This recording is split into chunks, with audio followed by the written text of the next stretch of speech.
I'm going to be sharing about Acts chapter 27. That's what we're going to be looking at. So let's go ahead and start by a short little video, and then we're going to go straight into our lesson.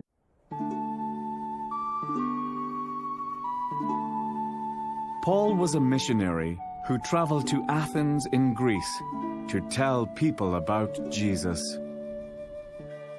In Athens, he saw an altar with writing that said, "To a God who is not known." Paul told the people about the God who made the whole world. God does not live in temples that men build, but in their hearts. Paul told them about Jesus coming back to life after being dead. Some of the people laughed at Paul, but some of the people believed in Jesus. Later, Paul got on a big ship to go to the city of Rome.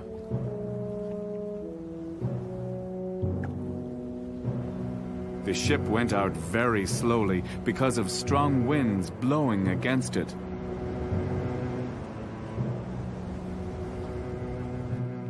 Finally, they came to a safe harbor. I don't think it's a good idea to leave the harbor. But the captain disagreed, and he sailed anyway. Soon a wind came up and blew hard on the ship. The sailors couldn't steer it.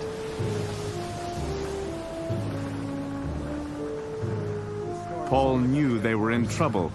They might sink. We all need to eat to stay strong for the trouble ahead. Before long, the ship hit a sandbank and began to break into pieces. Everyone had to jump into the sea and swim for the beach.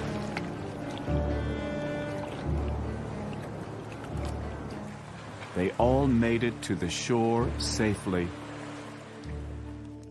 All the people from the shipwreck were now on the island of Malta. The people who lived on the island were very kind. They built a fire and invited the passengers to warm themselves. Paul helped by gathering wood for the fire.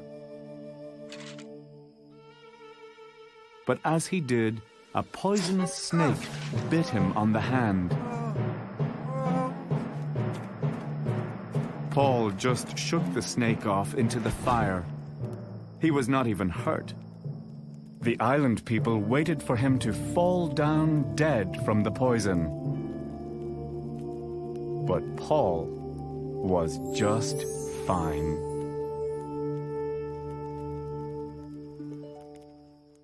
So we're looking at Acts chapter 27.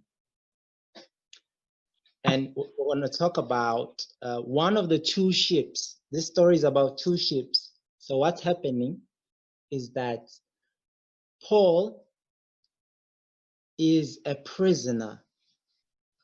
And I want to explain a little bit about why Paul is a prisoner. And the first ship we're going to look at that he gets on as a prisoner is the ship of Adramyttium. So we've got two ships, Adramyttium and we've got the ship of Alexandria. Can you see the ships? This is Adramyttium, right? Ship of Adramyttium and the ship of Alexandria. But today, we're just going to be looking at the story about Adramyttium and what happened to Paul that he ended up on this ship. So that's what we're going to be looking at. Okay? Does anybody know what Adramyttium means? What does Adramyttium mean? What does this word mean? Adramyttium. Adramyttium means abide in death.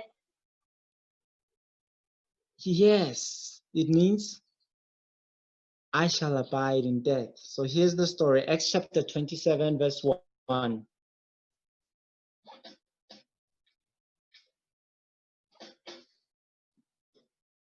And when it was determined that we should sail into Italy, they delivered Paul and certain other prisoners unto one named Julius, a centurion of Augustus' band. And entering into a ship of Adramyttium, we launched, meaning to sail by the coast of Asia. One Aristarchus, a Macedonian of Thessalonica, being with us. Amen. So this is where we get the ship of Adramyttium. So,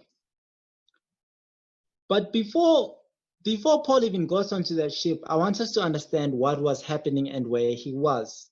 Okay? So, like one of the child preachers did say, Adramyttium means I shall abide in death. So what happened?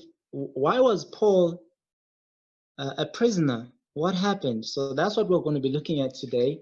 And the place that we have to go to is a place called Caesarea. And does anyone know what this means, Caesarea?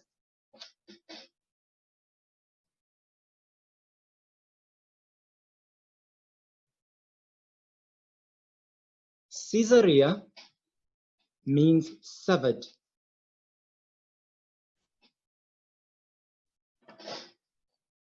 And severed means, well, let's have a look at an example. Let's say we have a red pipe. Okay? And then we take this red pipe and we sever it. What would happen? Our red pipe will be in two pieces. This is what to sever means, to cut. So this is where Paul is. The reason why Paul is in Caesarea, well, it's really got to do with the Jews. The Jews wanted to kill Paul. This is because Paul had been going around to many of the synagogues, to the Jews in different places. As he was going preaching to all the people, he also found Jews in different synagogues. And as he was preaching there, some of the Jews did not like what he was preaching.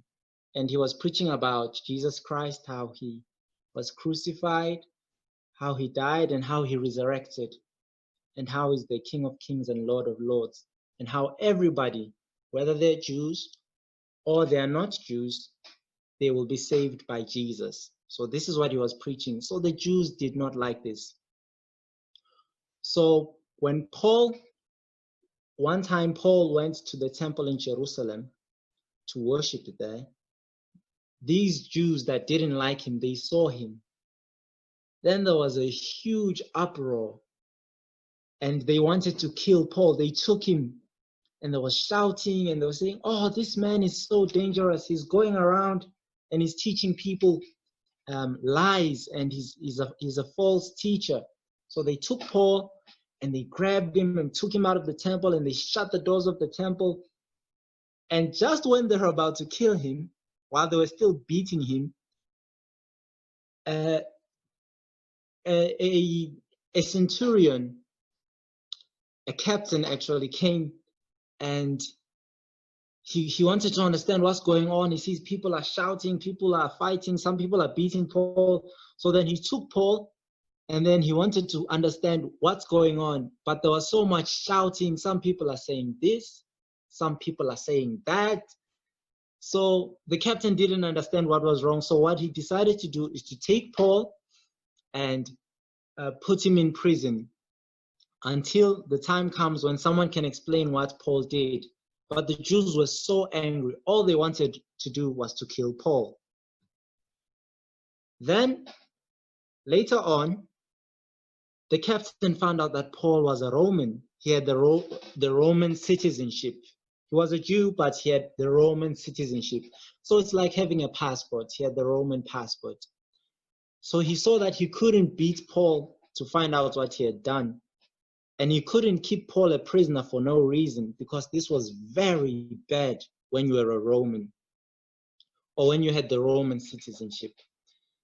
So he got Paul and he got all these Jews that wanted to kill Paul, and he sat them down and he tried to listen to what Paul had done. But when the Jews started talking, they ended up arguing amongst themselves. It wasn't very clear what Paul had done, and the captain didn't see anything that Paul had done which was worthy of death. Then the Jews came up with a plan. They thought, why don't we ask for Paul as if we want to ask him something? Because Paul was kept in a castle. So they said, let's send somebody to ask for Paul to come to us, and while he's on the way, we'll kill him. But Paul was saved because somebody heard about this plan. They told Paul, they told the captain. Then the captain decided he's going to take Paul and send him to Caesarea. And that's why Paul ends up in Caesarea. And the captain said, okay, you Jews that want to kill Paul, you can't just kill him. We have to find out what he's done. So go to Caesarea and there talk about all the things that you think Paul should die for. And then if Felix was the governor, if Felix sees that Paul should die, then he will die. But if he does not, then he will not. So that's how Paul ends up as a prisoner in Caesarea. So that's how we end up having Paul in Caesarea. The Jews wanted to kill him. Then in order to protect Paul, the captain took Paul and sent him to Caesarea, where he will have a hearing where people will hear what he's done so that they'll choose whether he should die or not. So Paul is a prisoner in Caesarea. That's how he ends up over there. And Felix is the governor. And as the governor, Felix is going to listen to the Jews that want to kill Paul, and he's going to listen to Paul and hear whether he is able to defend himself and say what he has done wrong, if he has done anything wrong. So that's what happened. Felix sits down and he listens to the Jews, and then he listens to Paul. But when Felix listens to them, he sees that there's nothing very serious that Paul has done, nothing that is worthy of death. So Felix decides that he's just going to keep Paul a prisoner. At this time, actually, Felix is not a very good man. So he keeps Paul a prisoner, hoping that somebody would pay him some money in order to release Paul. But he wasn't supposed to do that. He was just supposed to let Paul go because Paul had done nothing wrong. But because Felix was not a good man, was a very evil, cruel man, he kept Paul a prisoner and hoped that somebody would pay some money so that he can release Paul, because he just wanted money. He was greedy. So that's what he does. But then, after some time, another thing that happens, Paul preaches about Jesus to Felix. And as he's preaching about Jesus, Felix gets very afraid when he realizes how evil he is and how bad he is. And then he sees that he's a sinner and he needs Jesus to forgive him his sins and to be saved. But he doesn't do that. He decides to tell Paul to go away, and then at another time, he'll listen to Paul. So in that way, he doesn't accept Paul's preaching. He doesn't accept Paul's message. Then after some time, Felix is no longer the governor. Festus becomes the governor. But what Felix does, he does not release Paul. In fact, he was supposed to do that because after all this time, he found nothing worthy of death in Paul. He didn't find Paul guilty of anything. He was supposed to release Paul. But he doesn't do that. He just leaves Paul in prison. Then he's no longer governor. And afterwards, Festus becomes the governor. Now, when Festus is the governor, he starts listening to Paul to find out what had Paul done. Why did Felix leave Paul in prison? And then the Jews, they ask Festus, they say to him, Festus, would you please bring Paul to Jerusalem? Again, they were planning that on the way, when Paul is on the way to Jerusalem, they would kill him, because that's all they wanted to do. They just wanted to kill Paul. Then Festus said, no, I'm not going to do that. If anybody has a problem with Paul, let them come to Caesarea. And when they get there, we will hear what Paul has done that is worthy of death. So that's what the Jews do. They go to Caesarea, and then they start talking about the things that Paul has done. But when Festus is listening, he realizes that these things that they're saying are not very serious. They are not things that are worthy of death. So he just leaves Paul a prisoner, and later on, someone else comes, Agrippa. Agrippa the second, he is a Jew. He's a Jew and he's also a Herod. A Herod is the name of the rulers that were around in the time of John the Baptist and Jesus, the people that were ruling in that area, especially over Jerusalem and Bethlehem and Galilee. So these were called Herod. This was their title. So Herod Agrippa II, he is a Jew. He comes and he visits Festus. And when he's visiting Festus, after some days, Festus says, you know what, Agrippa, because you're a Jew, you could probably help me out with this prisoner that I have. There's a prisoner called Paul. And the Jews really want to kill this prisoner called Paul. And what they're arguing about is something to do with the Jewish religion. So because Agrippa, you're a Jew and you know about these things, maybe you'll be able to help me understand what he's doing that is so bad. Because I don't understand what is so bad about what he's done. All he's doing is preaching about a certain Jesus who got crucified, who died and resurrected. But the Jews want to kill him because of that, and I don't understand. So what happens is Agrippa agrees. He says, okay. Then Paul comes forth, and after having preached to Festus, he gets a chance now to preach to Agrippa. So Paul preaches about Jesus, and as he's preaching, Agrippa, just like Felix did, Agrippa realizes how much of a sinner he is. And he sees that he needs the Jesus that Paul keeps on preaching about. And at the end of it, Agrippa says, you almost persuaded me to be a Christian. So he doesn't become a Christian, but he tells Paul, he says, you almost persuaded me to be a Christian. And then Paul says, oh, I wish that all of you were Christians. So that's what happens.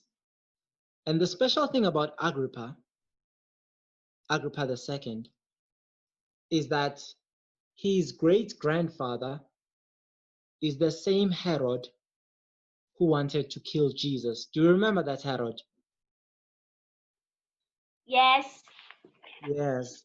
So the great-grandfather of Agrippa is the one who wanted to kill Jesus, but he failed. Then the brother of the Herod that wanted to kill Jesus is the one who killed John the Baptist. Then Agrippa's father, Agrippa I, he is the one that got James killed. So when Paul was preaching about Jesus, Agrippa thought about all these things that his father had done and his father's fathers had done. And for a moment, he really felt that he should give his heart to Jesus and become a Christian. But when he looked at how powerful he was And he looked at Paul, and Paul was just an old prisoner. And he looked at everyone around him, how everybody respected him. And he thought, what would people say if I listen to this old prisoner and accept the Jesus he's preaching about? So he decided, no, I'm not going to become a Christian. I like being a ruler. I like being a Herod. And besides, people will think I'm really silly to listen to a prisoner talking about a man who died and resurrected. Because at this time, it was a very funny thing to hear about someone who died and then resurrected and went to heaven. So people were laughing at this. So Agrippa thought, I'm not going to become a Christian. It's going to be too difficult. People will laugh at me. So that's how it ended. Now, all these things that happened at Caesarea, they look a lot like things that happened in our time in 1989. And I'm going to explain what these things are so that when Paul is in Caesarea, or this waymark, the first waymark in the ship of Adramyttium is 1989. So who do you think Paul represents? Everybody here, the people that are here, they are going to represent somebody in our time. So who does Paul represent? Who do you think Paul stands for in our time? He's God's messenger, God's servant, preaching the truth in our time. So who do you think Paul represents? If you said Paul represents the movement in 1989, then you are correct. So Paul, way back then, Paul was God's servant, and he was preaching the everlasting gospel, and he was preaching the truth. So in our time, it's this movement. Since 1989, you have the movement and you have the message. And since that time, the movement begins to grow and the messages begin coming in that are going to be warning people. Then, in the time of Paul, Paul was preaching about Jesus. But in 1989, in our time, the movement is preaching about the first angel's message. So, just again quickly, Paul is the movement. And then the message he's preaching in our time is the first angel's message. So then we have a governor, Felix. What does Felix, who does Felix represent in our time? So in our time, Felix represents a president of the USA, and that president's name is Ronald Reagan. So way back then it was Felix, but in our time it's Ronald Reagan, who is the president of USA, which simply means he's the person that is ruling the country of USA. Then afterwards we have Festus. Who does Festus represent? Well, Festus represents the next president of USA that came after Ronald Reagan, which was George Bush the Senior, who is also president of the USA. Then, who does Agrippa represent? Agrippa, he represents the SDA leaders in 1989. So, this is as far as we're going to go today. So this is the first place in the ship of Adramyttium.